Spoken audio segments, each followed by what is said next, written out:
अगर हम जीत जाते तो आज जो आपको पिक्चर दिख रहा है मुंबई में वो नहीं दिखता। फिर भी बीजेपी और शिंदे के पास सिर्फ 4 का बहुमत है।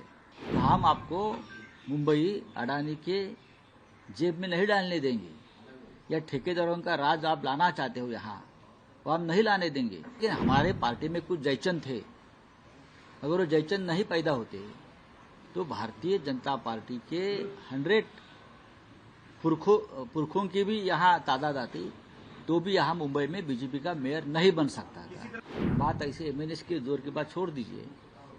हम सभी ने कोशिश की कि एमएनएस की भी सीटें बढ़े। एमएनएस को 6 सीटें मिले, उनके बहुत सी सीटें बहुत कम मार्जिन से हार गए। शिवसेना की लगभग 12-13 सीटें ऐसी है जो हम बहुत ही स्लाइट मार्जिन या 50-100 वोट से हार गए हैं। अगर हम जीत जाते तो आज जो आपको पिक्चर दिख रहा है मुंबई में वो नहीं दिखता। फिर भी बीजेपी और शिंदे के पास सिर्फ 4 का बहुमत है और लगभग 105 कॉरपोरेटर्स अपोजिशन में है। ये बहुत बड़ी ताकत है।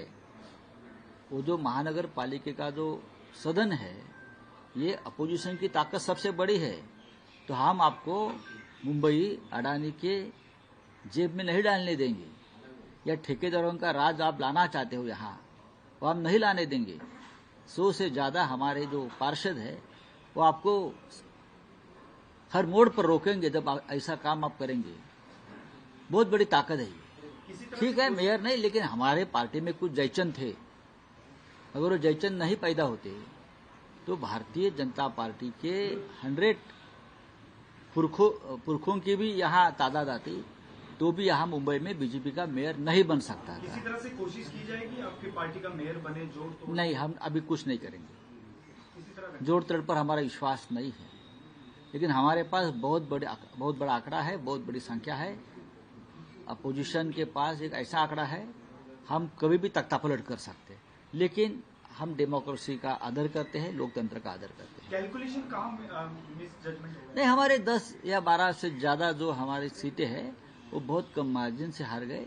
इसलिए हार गए कि जिस तरह का मतदान जब चुनाव के दिन जिस तरह का माहौल था, लोगों के नाम कट गए, ईवीएम मशीन बंद पड़ गई, ये हो गया, उससे लोगों में थोड़ा सा हमारा वोटिंग परसेंटेज कम हो गया।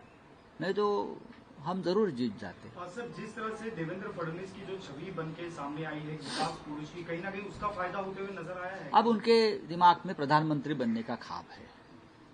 दिल्ली में जाकर प्रधानमंत्री की कुर्सी पर विराजमान होने का जो उनका जो ख्वाब है, उस दिशा में वो जा रहे हैं।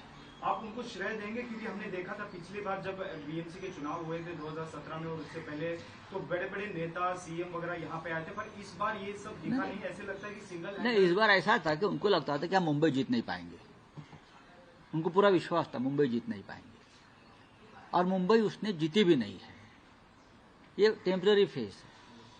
मुंबई इस तरह से आप जीत नहीं सकते। मैंने कहा ना कि हमारे पार्टी में जयचंद बनाकर आपने शिवसेना तोड़कर पहली बार मुंबई में आपका मेयर बिठाने का सपना आपने पूरा किया है। बाकी कुछ नहीं। अगर जयचंद नहीं होता तो बीजेपी कोई आसान नहीं होता। आपने जयचंद का जिक्र किया तो कहीं ना कहीं एकनाथ शिंदे का जो वर्चस्व है वो कहीं ना कहीं इस चुनाव में कम होते हुए नजर आ रहा है। नहीं, अभी ये चुनाव के बाद एकनाथ शिंदे का अधपतन शुरू होगा। अब एक सर्कल पूरा हो गया है, और वो सर्कल पूरा हो गया है महानगर पालिका चुनाव तक।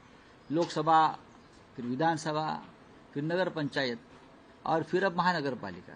अब बीजेपी को उनकी जरूरत नहीं है।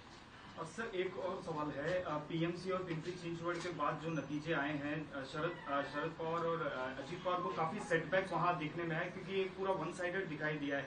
तो अभी जो मर्जर की जो अटकलें हैं, आज एक ही साथ मंच भी शेयर कर रहे हैं बारामती में। हो सकता है कि आज ठीक है, उनके पार्टी में वो लोग क्या निर्णय लेंगे उसके ऊपर मेरा मत व्यक्त कर। आकलन किस तरह से रहेगा इसको आने वाले दिनों में? किस तरह से महाविकास आघाड़ी या फिर जो अपोजिशन का एक जो धड़ा है वो? देखिए, अजीत पवार ज्यादा दिन तक सत्ता में नहीं रह सकते, इतना मैं कहूंगा। जिस तरह का माहौल पुणे और पिंपरी चिंचवड में सरकार के खिलाफ बनाया था, देवेंद्र जी के खिलाफ बनाया था, तो भारतीय जनता पार्टी के मन में अजीत पवार के लिए खटास है, एक गुस्सा है। ज़्यादा दिन तक अजीत पवार मुझे नहीं लगता है कि सत्ता में बैठेंगे। वो फिर उनकी घर वापसी होगी और दोनों पार्टी एक साथ, चाहे मर्जर हो या एक साथ वो काम करेंगे, ऐसा मुझे लगता है। और सिंधे को भी जाना पड़ेगा, क्योंकि अगला विधानसभा का चुनाव भारतीय जनता पार्टी सिंधे के साथ लड़ने नहीं जा रही है, शायद लोकसभा में। आपने अगले विधानसभा का जिक्र किया, आप लोग का किस तरह से कैलकुलेशन होगा यूबीडी शिवसेना और एमएनएस आने वाले? अभी देखो, आज नतीजे आए हैं। एक दो दिन में राज साहब, उद्धव साहब, हम सब लोग बैठेंगे। ये फैमिली मैटर है, शायद आज भी हम उनसे मिल सकते हैं, उनसे बात करेंगे ना। हमारे बड़े नेता है तो उनसे बात करेंगे। जेपी के चुनाव साथ में लड़ेंगे, जिला परिषद के जो अभी देखेंगे, जिला परिषद के आएंगे चले जाएंगे। आपके मोबाइल पर तुरंत आएगी ब्रेकिंग न्यूज, स्क्रीन पर सबसे पहले दिखेगी बड़ी खबर, देश दुनिया की हर खबर एक जगह। अब आपके मोबाइल पर तुरंत फटाफट इंस्टॉल कीजिए न्यूज नेशन ऐप और रखिए खुद को अपडेट।